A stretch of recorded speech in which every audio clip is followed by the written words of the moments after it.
انتہا پسندوں کے نرغے میں نعرہ تکبیر اللہ اکبر بلند کرنے والی مسکان خان کو سینٹ میں زبردست خراج تحسین۔ سینیٹر عرفان صدیقی نے کہا کہ مسکان نے جس بہادری کا مظاہرہ کیا اسے داد دینا ہم سب پر فرض ہے۔ مسکان نے 2 قومی نظریے پر مہر ثبت کر دی۔ سینیٹر صابر شاہ بولے OIC اور اسلامی ممالک کو مظلوم مسلمانوں کے لیے اٹھانا چاہیے۔ اگر مسلم برادری ہندوستان سے بوائیکاٹ کرے تو مودی لمحوں میں گھٹنے ٹیکنے پر مجبور ہو جائے گا۔ عبدالغفور حیدری کہتے ہیں ہندوستان میں مسلمان بچی نے جرأت کا مظاہرہ کیا۔ ہندوستان میں مسلمانوں کو نشانہ بنایا جا رہا ہے، اس معاملے پر بھارتی سفارتکاروں کو بلا کر جواب طلب کیا جائے۔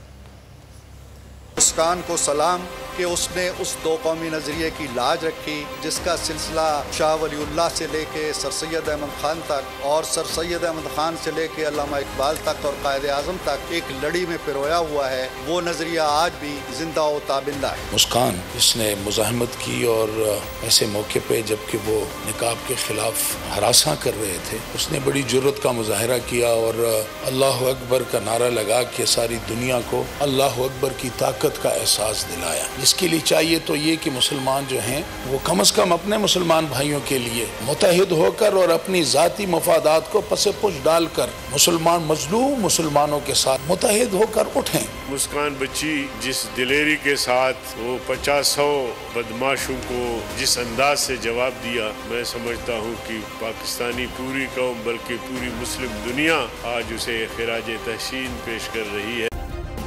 سبسکرائب کریں اور بیل دبائیں تاکہ کوئی خبر رہ نہ جائے۔